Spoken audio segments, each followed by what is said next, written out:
जय हिंद दोस्तों, स्वागत है आपका अपने YouTube चैनल ओनली डिक्टेशन में।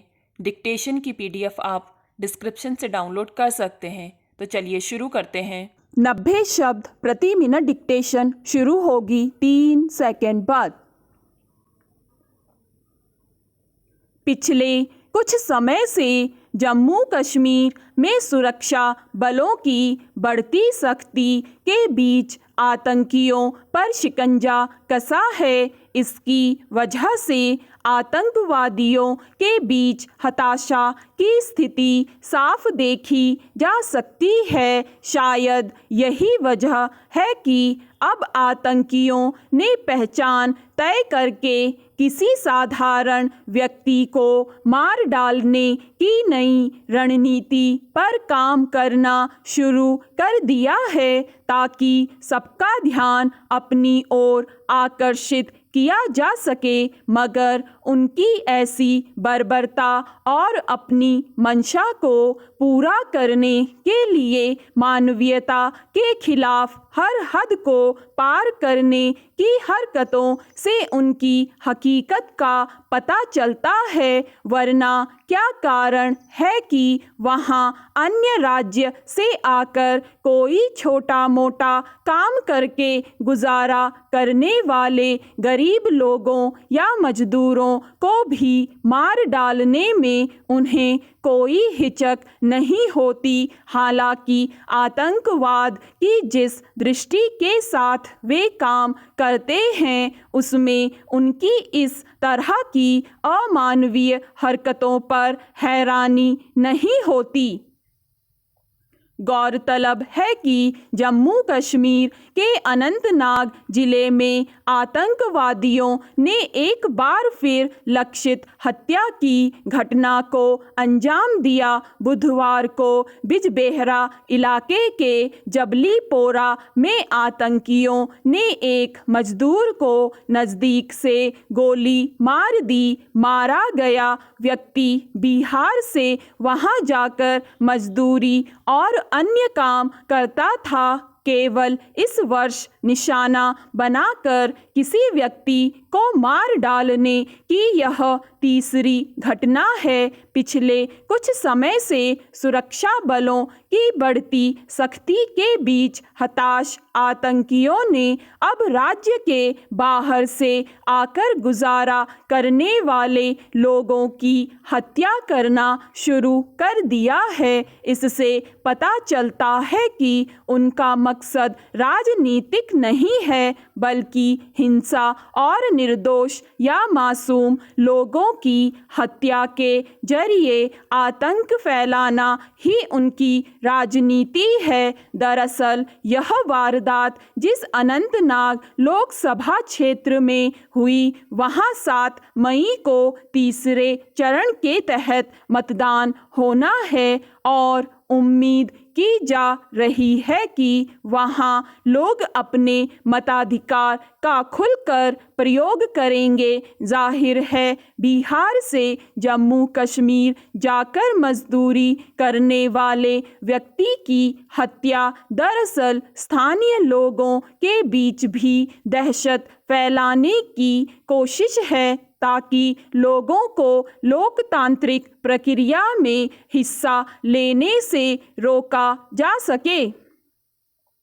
समस्या यह है कि आए दिन सरकार आतंकवाद का सामना करने और उसका खात्मा करने के लिए हर स्तर पर सख्ती बरतने और आतंकियों का असर कम होने का दावा करती है। निश्चित रूप से आतंकियों पर नकेल कसने में मदद मिली है। आतंकवादी संगठनों को अब पहले के मुकाबले स्थानीय लोगों का संरक्षण भी नहीं मिल पा रहा है। ऐसी हत्याओं से सुरक्षा व्यवस्था के चौकस होने के सरकार के दावों पर भी सवाल उठते हैं। लक्षित हत्याओं की नई रणनीति से आए दिन बाहरी या फिर स्थानीय लोगों को जिस तरह पहचान कर निशाना बनाकर मार डालने की घटनाओं के जरिए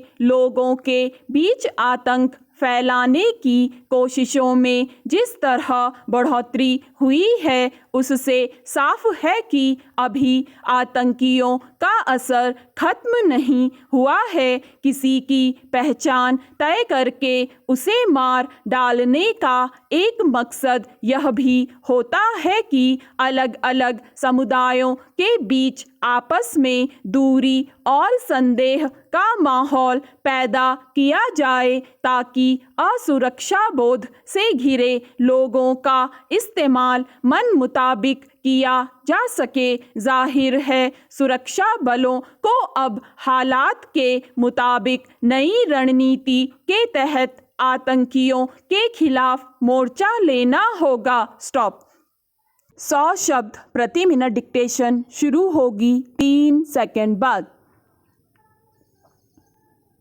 पिछले कुछ समय से जम्मू कश्मीर में सुरक्षा बलों की बढ़ती सख्ती के बीच आतंकियों पर शिकंजा कसा है। इसकी वजह से आतंकवादियों के बीच हताशा की स्थिति साफ देखी जा सकती है। शायद यही वजह है कि अब आतंकियों ने पहचान तय करके किसी साधारण व्यक्ति को मार डालने की नई रणनीति पर काम करना शुरू कर दिया है ताकि सबका ध्यान अपनी ओर आकर्षित किया जा सके। मगर उनकी ऐसी बर्बरता और अपनी मंशा को पूरा करने के लिए मानवीयता के खिलाफ हर हद को पार करने की हरकतों से उनकी हकीकत का पता चलता है। वरना क्या कारण है कि वहाँ अन्य राज्य से आकर कोई छोटा मोटा काम करके गुजारा करने वाले गरीब लोगों या मजदूरों को भी मार डालने में उन्हें कोई हिचक नहीं होती। हालांकि आतंकवाद की जिस दृष्टि के साथ वे काम करते हैं उसमें उनकी इस तरह की अमानवीय हरकतों पर हैरानी नहीं होती। गौरतलब है कि जम्मू कश्मीर के अनंतनाग जिले में आतंकवादियों ने एक बार फिर लक्षित हत्या की घटना को अंजाम दिया। बुधवार को बिजबेहरा इलाके के जबलीपोरा में आतंकियों ने एक मजदूर को नज़दीक से गोली मार दी। मारा गया व्यक्ति बिहार से वहां जाकर मजदूरी और अन्य काम करता था। केवल इस वर्ष निशाना बनाकर किसी व्यक्ति को मार डालने की यह तीसरी घटना है। पिछले कुछ समय से सुरक्षा बलों की बढ़ती सख्ती के बीच हताश आतंकियों ने अब राज्य के बाहर से आकर गुजारा करने वाले लोगों की हत्या करना शुरू कर दिया है। इससे पता चलता है कि उनका मकसद राजनीतिक नहीं है बल्कि हिंसा और निर्दोष या मासूम लोगों की हत्या के जरिए आतंक फैलाना ही उनकी राजनीति है। दरअसल यह वारदात जिस अनंतनाग लोकसभा क्षेत्र में हुई वहां 7 मई को तीसरे चरण के तहत मतदान होना है और उम्मीद की जा रही है कि वहां लोग अपने मताधिकार का खुलकर प्रयोग करेंगे। जाहिर है बिहार से जम्मू कश्मीर जाकर मजदूरी करने वाले व्यक्ति की हत्या दरअसल स्थानीय लोगों के बीच भी दहशत फैलाने की कोशिश है ताकि लोगों को लोकतांत्रिक प्रक्रिया में हिस्सा लेने से रोका जा सके। समस्या यह है कि आए दिन सरकार आतंकवाद का सामना करने और उसका खात्मा करने के लिए हर स्तर पर सख्ती बरतने और आतंकियों का असर कम होने का दावा करती है। निश्चित रूप से आतंकियों पर नकेल कसने में मदद मिली है। आतंकवादी संगठनों और अब पहले के मुकाबले स्थानीय लोगों का संरक्षण भी नहीं मिल पा रहा है। ऐसी हत्याओं से सुरक्षा व्यवस्था के चौकस होने के सरकार के दावों पर भी सवाल उठते हैं। लक्षित हत्याओं की नई रणनीति से आए दिन बाहरी या फिर स्थानीय लोगों को जिस तरह पहचान कर निशाना बनाकर मार डालने की घटनाओं के जरिए लोगों के बीच आतंक फैलाने की कोशिशों में जिस तरह बढ़ोतरी हुई है, उससे साफ है कि अभी आतंकियों का असर खत्म नहीं हुआ है। किसी की पहचान तय करके उसे मार डालने का एक मकसद यह भी होता है कि अलग अलग समुदायों के बीच आपस में दूरी और संदेह का माहौल पैदा किया जाए ताकि असुरक्षा बोध से घिरे लोगों का इस्तेमाल मन मुताबिक किया जा सके। जाहिर है सुरक्षा बलों को अब हालात के मुताबिक नई रणनीति के तहत आतंकियों के खिलाफ मोर्चा लेना होगा। स्टॉप। दोस्तों, अगर आपको ये डिक्टेशन पसंद आए तो लाइक करें, सब्सक्राइब करें और अपने दोस्तों के साथ भी शेयर करें।